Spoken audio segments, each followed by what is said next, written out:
जय भारत, जय हिंद, वंदे मातरम। साथियों, स्वागत है आपका हमारी रोजाना 10 मिनट 50% की सीरीज की इस क्लास में। चलिए साथियों, स्टार्ट करते हैं अपनी आज की क्लास। पहला प्रश्न आपकी स्क्रीन पे, हर्षवर्धन की राजधानी कौन सी थी? तो हर्षवर्धन की जो है राजधानी थी दोस्तों थानेश्वर और कन्नौज दोनों। तो ए और बी जो है अपना दोनों सही हो जाएगा। फिर नेक्स्ट क्वेश्चन, हर्ष की मृत्यु के बाद कन्नौज आधिपत्य को लेकर किन तीन महाशक्तियों के बीच त्रिपक्षीय संघर्ष मतलब जो युद्ध है वो हुआ था? तो ये जो है वो दोस्तों हुआ था पाल, गुर्जर प्रतिहार और राष्ट्रकूटों के मध्य। तो उपरोक्त सभी जो है यहाँ पे सही हो जाएंगे। फिर नेक्स्ट क्वेश्चन, राष्ट्रकूट साम्राज्य का संस्थापक कौन था? तो राष्ट्रकूट साम्राज्य का संस्थापक था दोस्तों दंती दुर्ग।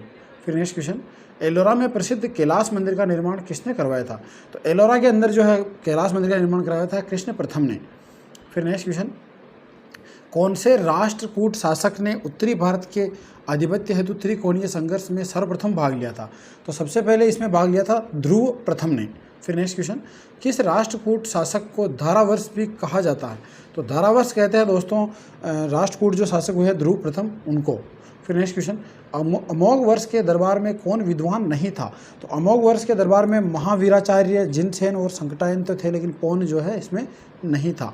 फिर नेक्स्ट क्वेश्चन, अनुक्रमिक क्रम दीजिए प्रदत्त कूट से सही मतलब इनको अनुक्रम में जो है अपने को जमाना है। तो देखिए अगर इनके अंदर अगर अपन देखें तो सबसे पहले आएगा आदित्य चोल, फिर परांतक चोल प्रथम, फिर आएगा राजराज चोल प्रथम और फिर आएगा राजेंद्र चोल। तो इस प्रकार से अपना बी जो है ऑप्शन सही हो जाएगा। फिर नेक्स्ट क्वेश्चन, राज राजेश्वर मंदिर समर्पित हैं। ये जो मंदिर है दोस्तों शिव को समर्पित है। फिर नेक्स्ट क्वेश्चन, निम्नलिखित चोल शासकों में से किसने राजकीय अभिलेखों के आरंभ में ऐतिहासिक भूमिका देने की प्रथा चलाई? तो ये जो है सबसे पहले प्रथा चली थी दोस्तों राजराज ने। फिर नेक्स्ट क्वेश्चन, किसने कहा कि चोल कलाकारों ने दैत्यों के समान करुणा की तथा जोहरियों के समान उसे पूरा किया? तो ये कथन जो है दोस्तों फर्ग्यूसन का है। फिर नेक्स्ट क्वेश्चन, निम्नलिखित में से कौन चोलों के सिक्कों पर उत्कीर्ण नहीं है? चोलों के जो सिक्के हैं उनके ऊपर देखा जाए तो चिता, धनुष और मत्स्य है, लेकिन हाथी जो है इनके ऊपर उत्कीर्ण नहीं है। तो ऑप्शन नंबर डी अपना सही हो जाएगा। कौन सा मंदिर चोलों से संबंधित नहीं है? अब इनमें से अगर देखा जाए तो कैलाशनाथ का जो मंदिर है ये चोलों से संबंधित नहीं है। निम्नलिखित में से किस एक चोल शासक ने रामानुज को उत्पीड़ित किया था तथा उन्हें अपने राज्य से बाहर निकाल दिया था? इनमें से अगर देखा जाए तो कुलोतुंग जो द्वितीय था इसने रामानुज को जो है उत्पीड़ित किया था। चोल देश में कौन स्थल सूती कपड़े के लिए प्रसिद्ध था? तो चोलों के अंदर जो है दोस्तों उरेयूर जो है ये सूती कपड़े के लिए प्रसिद्ध था। किस चोल शासक को सुंगम तवीर्त चोल, करों को हटाने वाला की उपाधि मिली है? तो ये जो है उपाधि दोस्तों मिली थी कुलोतुंग प्रथम को। फिर नेक्स्ट क्वेश्चन, चोल काल में वेटी से अभिप्राय था। वेटी जो है दोस्तों सार्वजनिक कार्यों के लिए एक बेगार जो होती थी उसको कहा जाता था। फिर नेक्स्ट क्वेश्चन, तरकोलम का युद्ध हुआ था। तो ये जो है युद्ध हुआ था दोस्तों चोलों और राष्ट्रकूटों के बीच में। ऑप्शन नंबर डी अपना सही हो जाएगा। मदुरई कोंडम की उपाधि किसने धारण की थी? तो मदुरई कोंडम की उपाधि जो है दोस्तों ये धारण की थी परांतक प्रथम ने। फिर नेक्स्ट क्वेश्चन, किस चोल शासक की उपाधि गंगे कोंड थी? तो गंगे कोंड जो है दोस्तों राजेंद्र प्रथम की उपाधि थी। फिर नेक्स्ट क्वेश्चन, चोल गंगम तालाब का निर्माण करवाया था। तो चोल गंगम जो है तालाब इसका निर्माण करवाया था राजेंद्र प्रथम ने। फिर नेक्स्ट क्वेश्चन, चोल शासकों के आय का मुख्य साधन क्या था? तो चोलों के आय का मुख्य साधन था दोस्तों भूमि कर। चोलकालीन प्रशासनिक इकाई जो व्यापारियों के कल्याण की देखरेख करती थी उसको हम कहते हैं दोस्तों नगरम। नगरम नाम की जो व्यापारिक इकाई थी ये व्यापारियों के कल्याण की देखरेख करती थी। फिर नेक्स्ट क्वेश्चन, चोलकालीन चित्रकला के साक्ष्य निम्न स्थल से प्राप्त हैं। तो इनमें से अगर देखा जाए तो तंजौर से जो हमें ये साक्ष्य प्राप्त होते हैं। संगम साहित्य में कावेरी पत्तनम का संबंध किससे है? तो संगम साहित्य में कावेरी पत्तनम चोलों से जो है इसका संबंध है। चोल सम्राटों के अधीन कुर्रम क्या था? कुर्रम जो है दोस्तों कुछ ग्रामों का समूह हुआ करता था। फिर नेक्स्ट क्वेश्चन, चोलकालीन स्थानीय स्वशासन एवं ग्राम स्वराज्य के ग्राम व्यवस्था के अंतर्गत सभा नामक संस्था कहाँ कार्यरत थी? तो ये सभा नामक जो संस्था थी ये दोस्तों ब्राह्मणों को दान दिए जाने वाले गाँव से संबंधित थी। फिर नेक्स्ट क्वेश्चन, चोल वंश का राजस्व अधिकारी कौन था? तो उस समय चोल वंश का जो राजस्व अधिकारी था दोस्तों वो वरित्प गोत्रक था कहलाता था। चोलों के समय उर की कार्यकारिणी कहलाती थी। जो उर होता था उसकी कार्यकारिणी जो है आलुंगड़म कहलाती थी। फिर नेक्स्ट क्वेश्चन, चोल शासन में लगान वसूली का माध्यम था। तो उस समय लगान वसूली का माध्यम ग्राम सभा हुआ करती थी।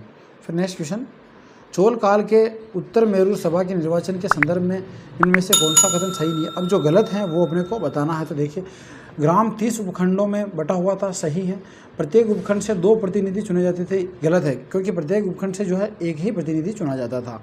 फिर नेक्स्ट क्वेश्चन, चोलों के अंतर्गत तट्टोली कर अदा करते थे, मतलब ये तट्टोली जो कर है ये कौन अदा करते थे? ये जो है सुनार जो होते थे दोस्तों, ये अदा करते थे। चोल राज्य में नाट विनियोगम शब्द का क्या अभिप्राय था? तो नाट विनियोगम शब्द जो है ये नाडु के खर्च के लिए एक कर हुआ करता था। कौन सा युग्म सुमेलित नहीं है? अब जो गलत है वो अपने को बताना है। तो अरसर शासक वर्ग सही है, मल्लवर दस्युओं को कहा गया, ये भी सही है। ईएनआर ये शिकारी है, बेनिगर चर्मकार, ये गलत हो जाएगा क्योंकि बेनिगर जो व्यापारियों को कहा जाता था।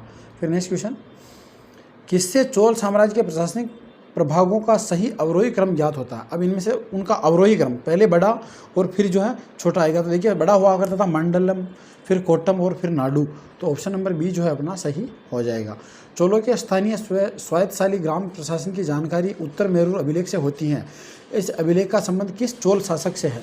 तो उत्तर मेरू जो अभिलेख है दोस्तों ये परांतम प्रथम का अभिलेख है।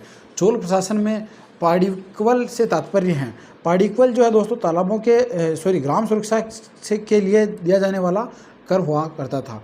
फिर नेक्स्ट क्वेश्चन, चोल प्रशासन में उड़े कुट्टम अधिकारी का क्या कार्य था? जो उड़े कुट्टम जो अधिकारी हुआ करता था दोस्तों, इसका कार्य था कि राजा के आदेशों को लिपिबद्ध करना।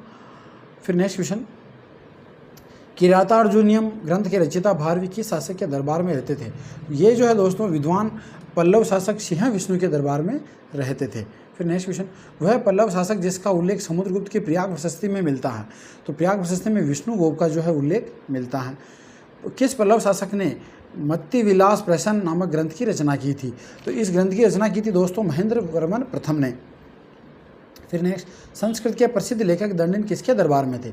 दंडिन जो है दोस्तों नरसिंह वर्मन सेकंड के दरबार में विद्वान थे। कांची के प्रसिद्ध कैलाश मंदिर निर्माण किस पल्लव शासक ने करवाया था? जो कांची का जो कैलाश मंदिर है इसका निर्माण नरसिंह वर्मन सेकंड ने करवाया था। किस पल्लव शासक ने 81 रत्न मंदिरों का निर्माण हुआ? तो वो मतलब कौन पल्लव शासक थे? तो वो थे दोस्तों नरसिंह वर्मन प्रथम। फिर नेक्स्ट क्वेश्चन, किस वाकाटक शासक ने सर्वप्रथम सम्राट की उपाधि ग्रहण की थी? अगर वाकाटक शासकों की बात की जाए तो प्रवरसेन प्रथम जो हुआ करते थे इन्होंने ग्रहण की थी। किस वाकाटक शासक ने सेतुबंध नामक काव्य की रचना की थी? सेतुबंध नामक जो काव्य हुआ करता था ये प्रवरसेन द्वितीय ने इसकी रचना की थी। फिर नेक्स्ट, यहाँ 2 सूचियाँ दे रखी हैं और इन सूचियों को अपने को मिलाना है। देखिए पुलकेशिन ये वातापी के चालुक्य थे, विष्णुवर्धन ये वेंगी के चालुक्य थे, तेलप सेकंड ये कल्याणी के चालुक्य थे और मूलराज फर्स्ट ये गुजरात के चालुक्य या सोलंकी शासक हुआ करते थे। अरब यात्री सुलेमान किस गुर्जर प्रतिहार शासक के काल में भारत आया था? तो ये आया था दोस्तों मिहिर भोज फर्स्ट के काल में। किस गुर्जर प्रतिहार शासक ने आदिवराह व प्रभास पाटन की उपाधियां धारण की थी? तो ये धारण की थी दोस्तों मिहिर भोज फर्स्ट ने। फिर नेक्स्ट, राजशेखर किस दरबार में थे? जो राजशेखर जो है दोस्तों महेंद्रपाल फर्स्ट और महिपाल फर्स्ट दोनों के दरबार में थे, तो उपरोक्त दोनों जो है सही हो जाएगा। तो ये थी दोस्तों अपनी रोजाना 10 मिनट 50% की सीरीज़ की आज की क्लास। आशा करता हूँ आपको क्लास पसंद आई होगी। अगर क्लास अच्छी लगी हो तो लाइक शेयर और सब्सक्राइब जरूर करें। धन्यवाद।